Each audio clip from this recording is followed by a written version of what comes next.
There is only one Scandinavian language. Just in Sweden, they don't know how to write it, and in Denmark, they don't know how to speak it. You realize that that's a Norwegian joke, but it is actually surprisingly close to the truth when it comes to the differences between the three Scandinavian languages, Norwegian, Swedish, and Danish. Look at this example here where I'm showing you the same two sentences, first in Swedish, then in Norwegian, and then in Danish. Listen also how they're pronounced. Det finns egentligen inga språkliga skäl att inte se norska, svenska och danska som dialekter. Språkgränserna är politiska. Det finnes egentlig ingen språklige grunner til å ikke se norsk, svensk og dansk som dialekter. Språkgrensene er politiske. Der findes egentlig ingen sproglige grunde til ikke at se norsk, svensk og dansk som dialekter. Sproggrænserne er politiske. I think you can hear quite easily that the first two versions, Swedish and Norwegian, sound very similarly. And when you look closely, then the second and the third version, Norwegian and Danish, are written in a very similar way. It looks almost like the same text, just with typos. So why are these languages even different? Well, that's for historical and political reasons. They all have the same origin. It's a little bit like with languages, French, Spanish, Portuguese, that all go back to Latin, and through the centuries they diverged a little bit and then became different languages. It's a little bit the same with the Nordic languages. They have one common ancestor, and then throughout the centuries they diverged a little bit from each other, and it's more or less a continuum of various dialects. Now, at some point in history, these languages got fixed in a way, and that happened, of course, through writing. So what was that point in history? Well, in Europe, usually that's the Reformation. So in the 16th century, when the Bible was translated to the local languages, then usually people suddenly had a reference on how to write the language. So back then, both the Danish and the Swedish king decided to have the Bible translated. And the way it was translated determined how the language would be written in the future. In Sweden, the king decided that theologists who live around Mälaren should translate the Bible. Mälaren is this big lake west of Stockholm, so the dialect of Stockholm and the Stockholm region became somewhat the standard Swedish at that time. In Denmark, the situation was similar. The king decided that the Bible should be translated in Lund, very close to Malmö. Now, if you're a little bit familiar with geography of the region, you will say Malmö, Lund, isn't that in Sweden? And you're completely right. Nowadays, Malmö and Lund are part of Sweden, but back then they were part of Denmark. So the modern Danish written language is influenced by a dialect of a region that is not belonging to Denmark anymore. But still today, actually, the people in Malmö have a dialect that in many respects is closer to Danish than to Swedish, although, of course, Swedish is the official language of Malmö nowadays. I haven't mentioned Norway yet. Norway at that time was part of Denmark. Denmark was huge. Not only did it include Greenland and the Faroes, which are still somewhat linked to Denmark nowadays, but also Iceland and Norway. So basically, the entire Northeast Atlantic was part of Denmark.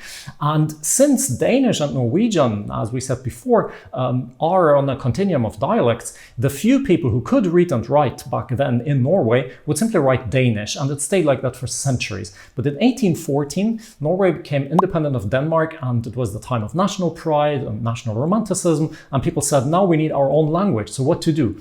And there were two groups in Norway. Some people said, we've been using Danish to write for centuries. Why don't we just stick to it and make it a little bit more Norwegian? We're going to change a few words that we never use, and we're going to change the spelling sometimes so it reflects the Norwegian pronunciation a little bit.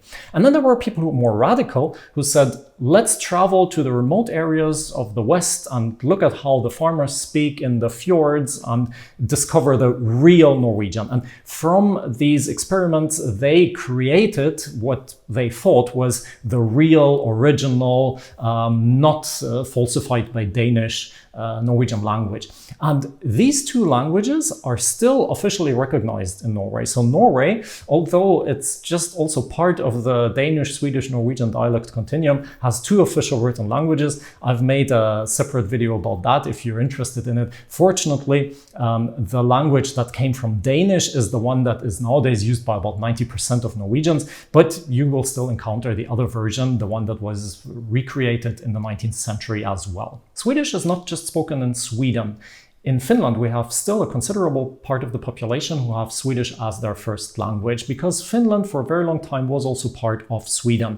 Most of these people nowadays live at the coast, and there is even some Swedish literature in Finland. The most well-known is probably Tove Jansson, the Moomins.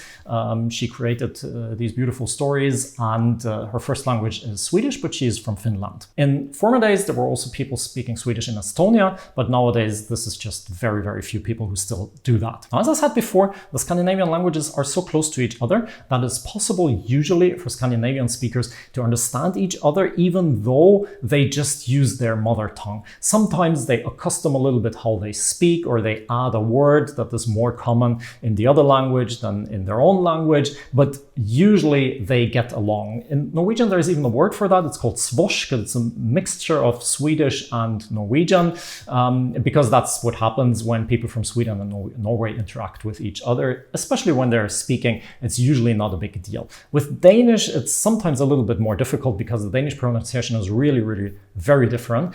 And for me, for example, my main Scandinavian language is Norwegian, so I understand Swedish without any problems. But when I speak with someone from Denmark, they have to be slow and speak very precisely so I can understand and I don't get lost too easily. But basically, it's always possible to understand each other when you're using Scandinavian languages, and reading, of course, is really very easy. Now, which of these three languages should you learn, and how should you learn them? Well, for the how, I have a little recommendation for you. I have produced language courses for all of three of them, and if you're interested in them, check them out in the description. They're always based on a coherent story instead of boring dialogues. So you will learn the language from scratch with grammar explanation, pronunciation, everything, but it starts super, super simply and gets more complicated, and always throughout that story. So if you want to know how the story ends, you will have to learn the language, and of course it's always a different story.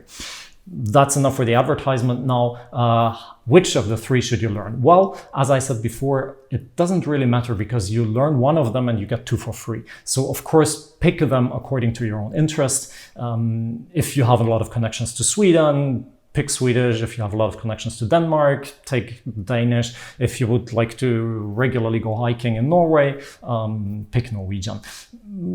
If you're really not sure which of the three to choose, then I would like to come back to that joke, actually, because in some ways Norwegian is in the middle of the three languages. So if you really cannot decide, then maybe Norwegian is the right choice for you.